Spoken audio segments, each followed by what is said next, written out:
Evicted and penniless, a 24-year-old orphan was mocked by a cruel duke who gifted her a dead, rotting piece of land just to humiliate her. The arrogant nobleman was absolutely certain this worthless wasteland would completely destroy her life. He had no idea the ruined property he tossed aside secretly harbored a staggering hidden fortune, and the exact power needed to build an empire that would force him to swallow his pride and beg to be her customer. So settle in, pour yourself something warm, and stay close, because this is a story worth the sitting. And before we begin, if you enjoy tales of quiet women and stubborn land and the small revenges of good work, do consider subscribing and let us know in the comments where in the world you are watching from tonight, because the fire is lit and there is room enough at the hearth for all of us. This is the story of Lucy Cole, who was 24, and of the orchard nobody wanted, and of the cider that changed everything. And it begins, as most such stories do, not with the gift, but with the losses that made a young woman ready to receive one. It begins in a kitchen in the village of Netherford, some 11 miles north of Briar Hollow, across the low chalk downs, where Lucy had spent the first 16 years of her life as the only daughter of a carter and a lairess, and where the smell of yeast and green apples had followed her into every dream she could remember. It begins with a mother, buried in 1858, and a father broken by the same fever 3 winters later, and with the woman who took the orphaned girl in when the parish would have sent her to the workhouse. A small, straight-backed widow of 62 named Mrs. Harbottle, who had been cook and still room-keeper at the Briar Hollow Dower House for 31 years, and who possessed in her spare cottage on the lane behind the church a set of copper preserving pans, a shelf of muslin-wrapped receipts, and an unshakable conviction that a girl with clever hands need never go hungry in this world, if only she was taught properly what to do with them. It was Mrs. Harbottle who set the paring knife into Lucy's palm at the age of 11, and Mrs. Harbottle, who over the 8 years that followed would teach her nearly everything a countrywoman could need to know about the turning of fruit into something that outlasted the season it came from. The knife itself was a plain thing, 6-in of Sheffield steel with a scarred boxwood handle darkened by 40 years of use, and it had belonged first to Lucy's mother, who had used it for peeling potatoes and paring the wax from cheese rind, and then after her death to Mrs. Harbottle, who had kept it clean and oiled in a drawer until the girl was old enough to be trusted with an edge.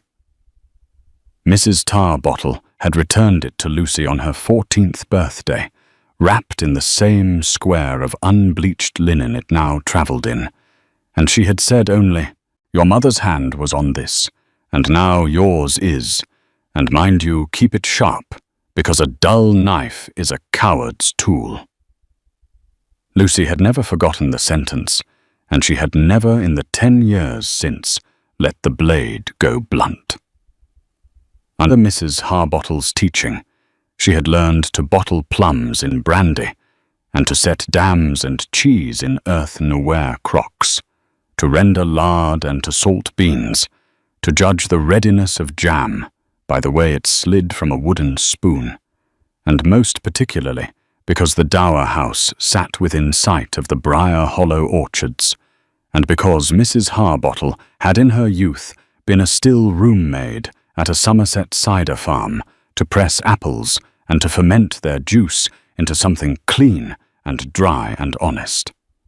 By the time Lucy was 19, she could taste a windfall Bramley and tell you within a week when it had come down, and she could name a fox whelp from a Kingston black by the shape of the calls alone, and she could rack a cask off its leaves without stirring the sediment, by so much as a spoonful. What Mrs. Harbottle did not live long enough to teach her was how to answer a duke.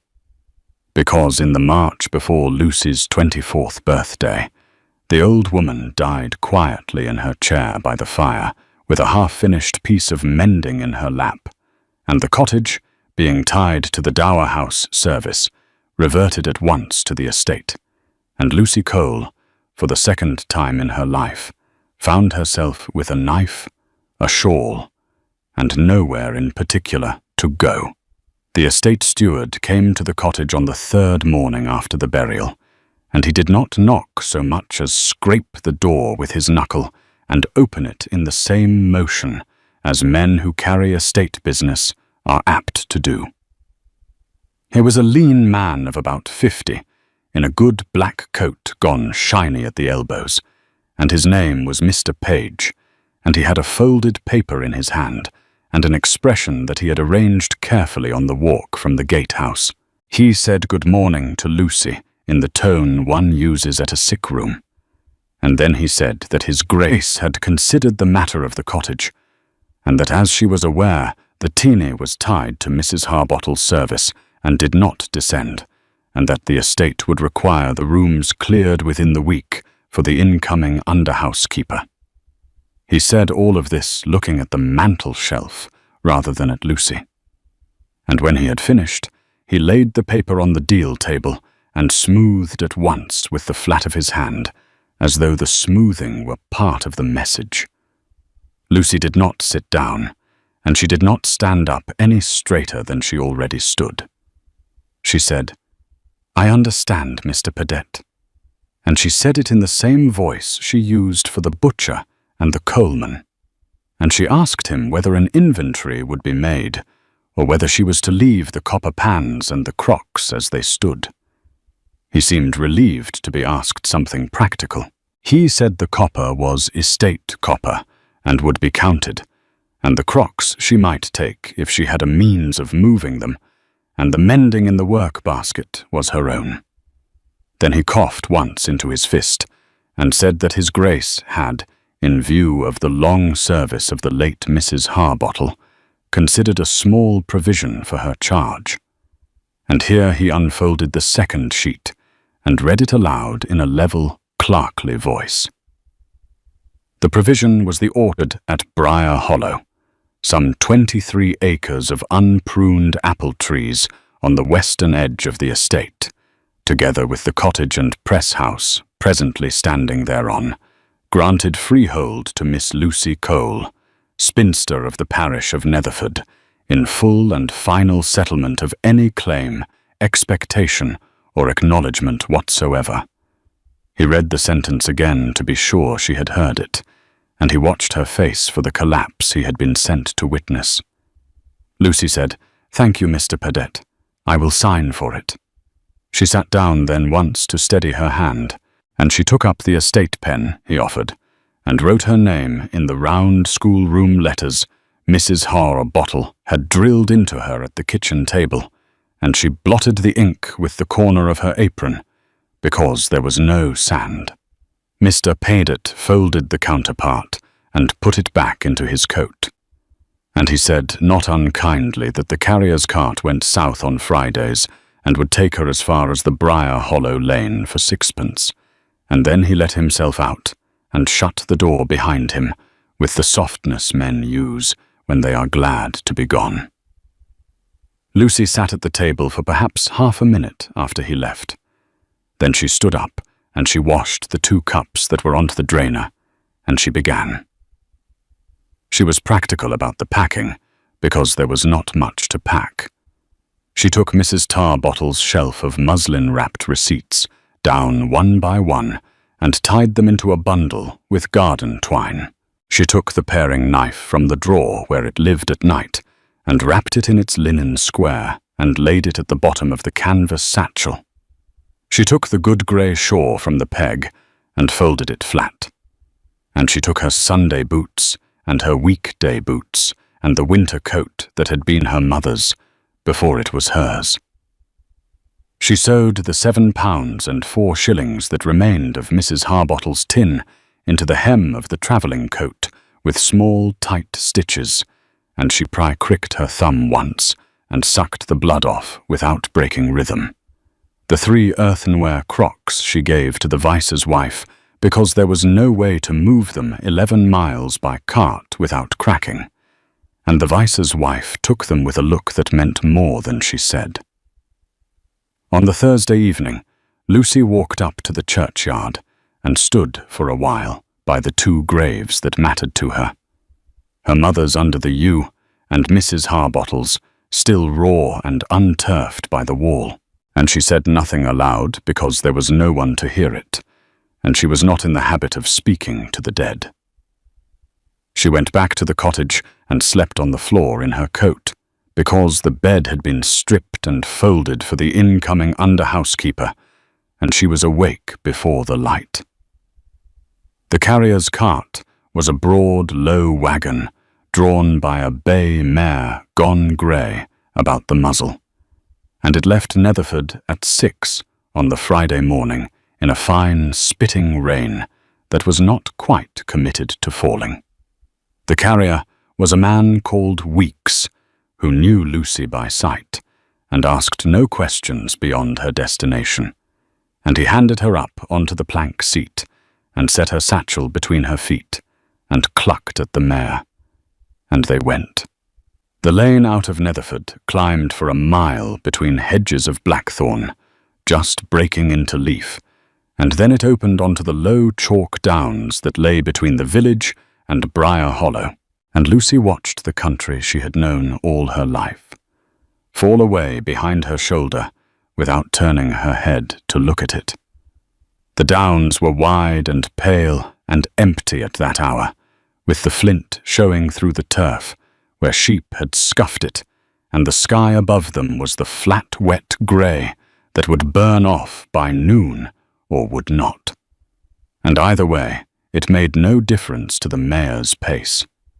They passed a shepherd with a dog and a flock of South Downs moving slowly northward, and they passed a milestone cut with the figure 7, and they passed a rookery in a stand of beeches where the birds were quarrelling over last year's nests. Lucy felt the cold come up through the boards of the cart into the soles of her boots, and she felt the damp settle into the wool of the shawl she had drawn over her head, and she felt somewhere below the cold and the damp the small hot fact of the folded paper in her pocket that said the orchard at Briar Hollow, some 23. Acres of unpruned apple trees on the western edge of the estate was hers. Weeks stopped once at a stone trough to water the mare, and he offered Lucy a heel of bread and a piece of hard yellow cheese out of a napkin. She took the bread and refused the cheese because she did not want to eat another person's dinner. He asked her chewing what she meant to do at Briar Hollow, and she said she meant to make cider. And he considered this for the length of a swallow, and said only that it was a fair thing to mean to do, and that the mare would be glad of the rest of the flat before the pull down into the hollow. They came down off the flat an hour later, and the road turned between 2 thorn hedges and dropped by a long, slow gradient into a hollow of pasture and CPPUs, and at the bottom of the hollow, where the lane forked left toward the great house and right toward the western boundary. Weeks drew up the mare and pointed with the butt of his whip. The orchard lay behind a low wall of local sandstone, brown-grey and pocked, mortared once and now more moss than mortar, and the wall ran the length of a field and disappeared behind an elder brake and came out again beyond it. And inside the wall, the trees stood in uneven rows that had once been straight. Lucy climbed down and paid the 6pence from a small purse at her waist, and Weeks touched his hat and turned the mare back toward the lane, and Lucy stood for a while with the satchel between her feet, looking at what was hers. The orchard was 23 acres by the paper, and looked more by the eye, and the trees were old, 40 years by the steward's letter, perhaps 50 by their girth, and they had not been pruned in a decade or more. The branches crossed and recrossed one another in a dense grey lace, and lichen hung off them in long, pale beards, and the water shoots stood up out of the main limbs like the bristles on a boar's back. Several trunks were split down the heart from old frost. 2 had fallen and lay across the grass, with the crowns still leafing feebly out of the horizontal wood. The grass between the rows was up past her knee and full of dock and thistle and the brown skeletons of last year's cow parsley. Underneath it, where she pushed the stems aside with her boot, she saw windfalls of the previous autumn gone soft and brown into the turf, and among them, still recognizable by shape and by the pale russeting on their skins. Apples she knew, a fox help, a small tight Kingston black, a broad-ribbed cooker she thought might be a Tom Putt. The cottage stood at the north end of the orchard against the wall, one story of the same brown sandstone with a slate roof gone spongy in 3 patches. A single chimney of soft red brick leaning A4 in off the true. A plank door hung on strap hinges and 2 casement windows with the leaded glass mostly whole. Beside it, sharing a party wall, was the press house, a low, open-fronted shed of stone and timber, 20 foot by 14, with the near gable settled 2 into its footings and the ridge sagging in a shallow curve. Inside the press house, Lucy could see the frame of an old twin screw press, oak by the look of it, and a stone cheese bed the size of a mill he set into the floor, and against the back wall, a rack of empty barrels furred with mould. The cottage door was not locked. She lifted the latch with her thumb and went in. 2 rooms flagged with the same brown stone as the walls. A hearth of dressed stone with an iron crane still hanging in it. A deal table scrubbed to the grain by years of some other woman's hand. A box bed built into the recess by the chimney. A shelf of pewter with 3 plates and a cup. A small window on the north wall let in cold grey light onto a square of floor where the rain had come through and stained the flags dark, and above that stain, the ceiling plaster had bellied down in a soft brown bulge. She could have put her fist through. In the corner behind the door stood a churn with the dasher still in it, dry as bone. It smelled of damp lime and old smoke and mice, and beneath those a thin, sweet ghost of apple that had never quite gone out of the timbers. Lucy set the satchel on the deal table, untied the shawl from her head, folded it, laid it on the satchel, and went out again to look at the press house properly before the light failed. She spent the last hour of the afternoon on her hands and knees in the press house dust, working outward from the cheese bed, and it was on the second morning, when she had swept the floor and lifted the loose slates from the ridge and begun to sort the tools racked against the back wall, that she found what she found. The tools hung on iron pegs driven into an oak plank fixed to the stone. 3 racking irons, a mallet, a cooper's adze, a scoop, a bung starter, a wooden shovel worn thin along one edge. Behind the plank, where a 4th peg had rusted through and left the plank, standing a finger's breadth off the wall, she saw the corner of what she took at first, for a scrap of sacking pushed in to steady the fixing.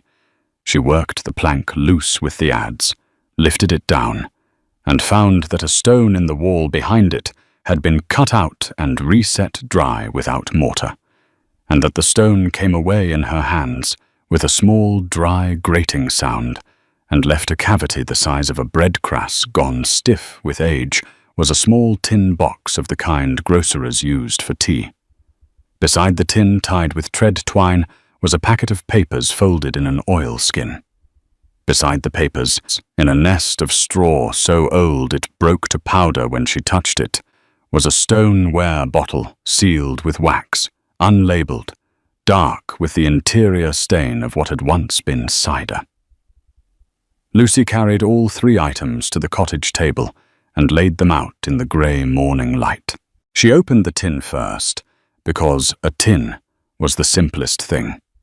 Inside the tin, in 3 neat rolls tied with red thread, were sovereigns. She counted them on the deal table, laying them out in short, bright columns of 10 42 sovereigns in all, and beneath the rolls, wrapped in a scrap of blue paper, 5 half-sovereigns, and a small silver locket with no hair in it and no name engraved. She counted the money again to be sure, and it came to 4 or 10 shillings, and she sat down on the bench because her knees had gone loose. She opened the oilskin next. The papers inside were 3. A page of receipts written in a small, careful hand for the making and keeping of cider. A folded plan of the orchard, drawn in brown ink, with the varieties named tree by tree, in a cursive she would come to know as well as her own. And a single sheet of writing paper folded twice, sealed once with a wafer of red wax, and addressed on its outer face in the same careful hand to whoever finds this, and means the place well. She opened the letter last, because a letter written to a stranger deserved a quieter moment than a tin of coin, and the wafer of red wax broke cleanly under her thumbnail. The paper had yellowed at the fold. The hand inside was the same small, careful hand she had already seen on the plan of the orchard. My name is unmarried, and I have kept this orchard and this press for 39 years. I came here a widow in the year 1817, with a good husband, 3 months in the ground, and no child living. And I stayed because the trees were kind to me when nothing else was. The 44 10 shillings in the tin is what I have put by against a bad year that never came, and I leave it now to whoever finds this and means the place well. Prune hard in February. Do not let the grass seers turn cattle in among the young grafts. The fox whelp by the north wall wants a companion, or she will not set. There is good cider in these trees if a patient hand will wait for it. The locket was my mother's, and holds no likeness, because I had none to put in it. And I would rather it go to a stranger who is kind than to a cousin who is not. Keep the press oiled and the barrels sweet. God bless the hand that reads this. Lucy folded the letter along its old creases and set it under the tin.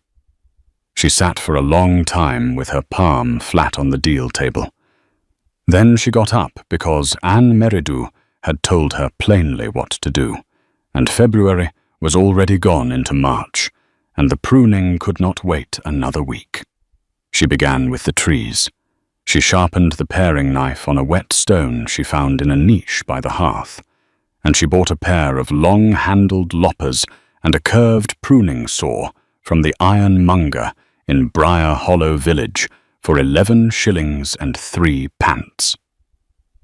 She worked the rows in the order unmarried had drawn them, tree by tree, taking out the dead wood first, then the crossing branches, then the water shoots, and stacking the prunings in long windows along the wall to dry for kindling. She started at the north end where the fox help stood and did not hurry.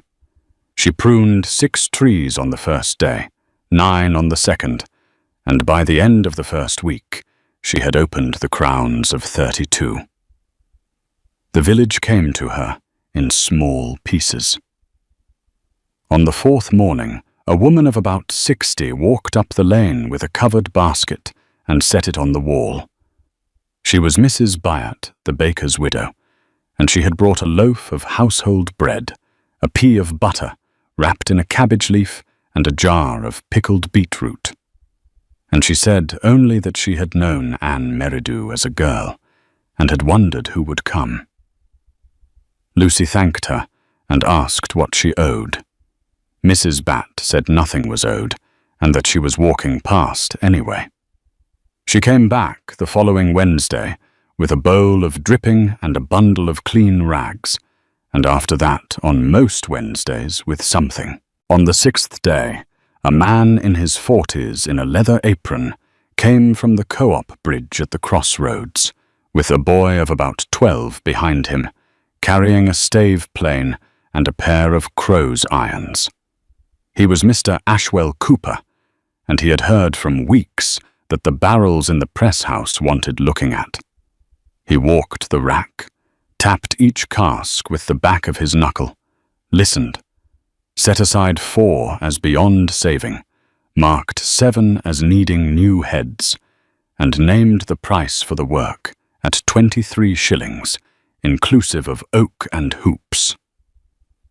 Lucy paid him £1 on account from the tin, and he took the 7 barrels away in a flat cart the same afternoon. Old Truscott came on the 7th day.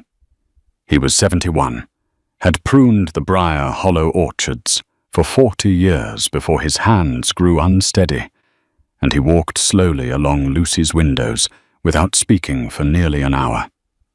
Then he pointed at a tree she had thinned and said she had left 1 leader too many, and at another and said the cut was good, and at the fox help by the north wall, and said unmarried had planted that tree herself in the 2nd year of the young queen. He came back 3 mornings a week after that, and sat on an upturned box with a mug of tea, and told Lucy which trees to trust and which to graft over. She paid him in tea and cider promised for the autumn. The press house came next. A slater named Hobbs 34 replaced the ridge, and 11 slates for 1/8 shillings, and mended the cottage roof for another 12. A carpenter called Endicott jacked the near gable up on green oak posts, drove new pegs through the pressed frame where the old ones had shrunk, and rehung the plank door on straight hinges. The stone cheese bed Lucy scrubbed herself with sand, and lie until the pale grit of the sandstone showed clean. She oiled the twin screws of the press with tallow warmed in a pan on the hearth, and she turned each screw down and up its full travel to make sure the threads ran true. By the middle of May, the trees stood open to the light, the press house was straight, the cottage roof was dry, and Lucy had spent 92 shillings and had 358 shillings left in the tin. Word travelled along the lanes in the slow way of country places, and by June, the orchard had a name in the mouths of people who had not spoken it in 20 years. Mrs. Bat's Wednesday visits became a small institution. Bread, butter, and whatever news the village had produced since the last. Old Truscott took his tea sitting on the same upturned box each morning, and left his walking stick leaning against the north wall, so that Lucy knew he was there before she saw him. The vice's wife from Netherford sent down the 3 earthenware crocks by the summer carrier, because the vice's cellar had no use for them, and Lucy did. Weeks brought the crocks, and would not take payment for the carriage. Lucy began to keep a small book of her own, in unmarried's careful style, on a ledger she bought for 1 and 6pence at the stationer's in the market town. She wrote the date, the weather, the tree, the work done. She wrote the varieties in the order. Unmarried had drawn them, and where a tree had died, she wrote replant beside its number, and left a line for the grafting stock she would want in the winter. She kept the ledger on the deal table beside the paring knife and the letter, and she read a page of the receipts each evening by the light of a tallow dip while the fire settled in the grate. People in the village learned to call her Miss Cole. The blacksmith, a man of 40 named Hensley, made her a set of long-tined palmus forks to her own drawing and refused payment for the second one because he said the first had come out crooked and he owed her the pair. The girl who brought the milk from the home farm, aged 14 and called Bess, began stopping at the cottage door on her round and taking away a basin of windfalls in exchange. On Sundays, Lucy walked the mile to the parish church at Briar Hollow and sat in the free pew at the back. And after the second Sunday, the sexton, without being asked, brushed the dust off it before the service so that her skirt would not mark. Small things, all of them, and none of them named as kindness by anyone, and together they became the shape of her days. The first pressing came in the 3rd week of October, and the fruit came in heavier than Lucy had dared to write in the ledger. Old Truscott stood by the press-house door with his walking stick under his elbow and watched as the pomace forks turned the first cheese, and he said only that the smell was right. Lucy pressed the fox-help by the north wall separately, as Anne Meridew's plan had instructed, and blended it with a measure of Kingston Black and a smaller measure of the Tom Putt, because the receipts in the small, careful hand said that was where the balance sat. She racked the young cider off its leaves into the 7 barrels Mr. Ashwell had new-headed, and she wrote the date, the weather, and the specific gravity in her ledger beside the tree numbers of the fruit that had gone into each cask. By Candlemas, the barrels had cleared to a colour like weak tea held up to a window, and the taste when Lucy drew a glass with the racking iron was dry apple forward and finished with a small, clean bitterness that stayed a moment on the tongue and then let go. A gentleman guest at the great house, a Mr. Lambert of the Board of Green Cloth, tasted a bottle at the Michaelmas dinner the following year, having been served it by a footman who had bought a case privately from Lucy at the cottage door, and Mr. Lambert wrote to a purveyor in Piccadilly, and the purveyor wrote to Lucy, and by the spring of that year, a dozen of Briar Hollow cider stood on a polished sideboard at Windsor and was poured at a small supper for the household of the Prince of Wales. The purveyor's second order was for 6 dozen, and the third for 12. And the label Lucy had drawn herself in brown ink, Briar Hollow Orchard, Miss L. Cole Keeper, began to appear in the windows of 2 houses in St. James's. The Duke came down to the orchard himself on a bright afternoon in May, on foot with only his steward, Mr. Paddock, a pace behind him. Lucy was on a short ladder among the fox-helps, tying in a graft with wax cloth. She came down when she saw them, wiped her hands on her apron, and said, "Good afternoon." The Duke said he had been informed that a cider from his western boundary was being served at court. Lucy said that was so. The Duke stood a long moment looking up into the opened crown of Anne Meridew's tree, and then he said the estate would be glad to purchase a regular supply for the great house sellers if terms could be agreed. Lucy said terms could be agreed. She named a price. The Duke did not haggle. Mr. Paddock wrote it down in a small book, and they walked back up the lane. That evening, Lucy sat at the deal table by the light of a tallow dip and laid 3 things in a row on the scrubbed wood. Her mother's paring knife in its linen square, Anne Meridew's silver locket on its thin, worn chain, and Anne Meridew's letter folded along its old creases. 2 women she had never met in the same life, one who had put a knife into a child's hand, and one who had put a tin of sovereigns into a stranger's wall, and both of them had believed that a girl with a clever hand and a patient temper would find her way to something worth keeping.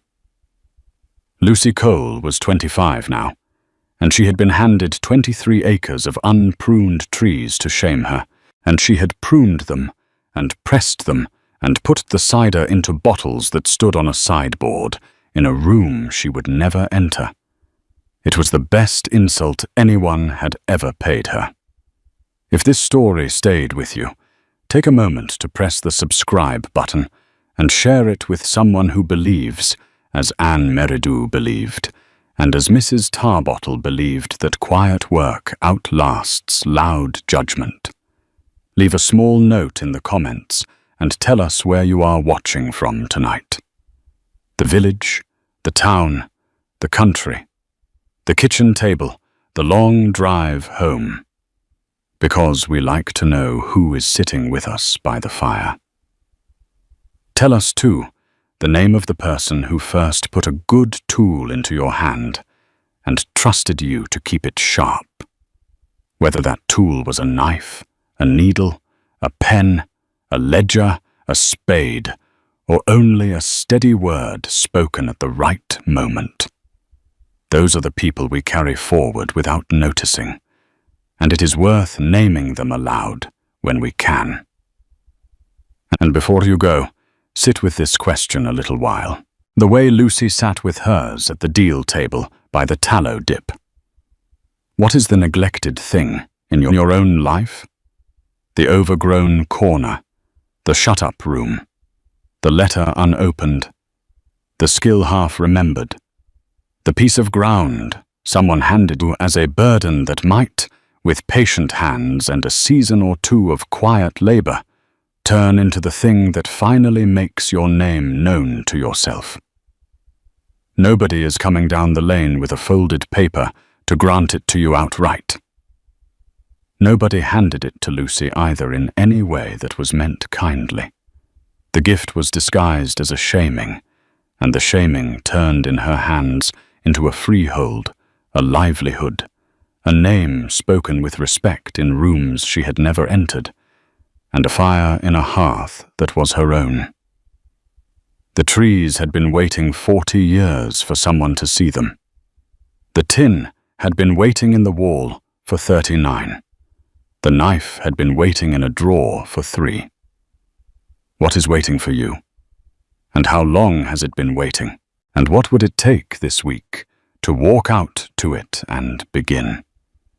Stay close to us here, and we will tell you another story soon, of another quiet woman, and another unwanted place, and another patient turning of the wheel from loss into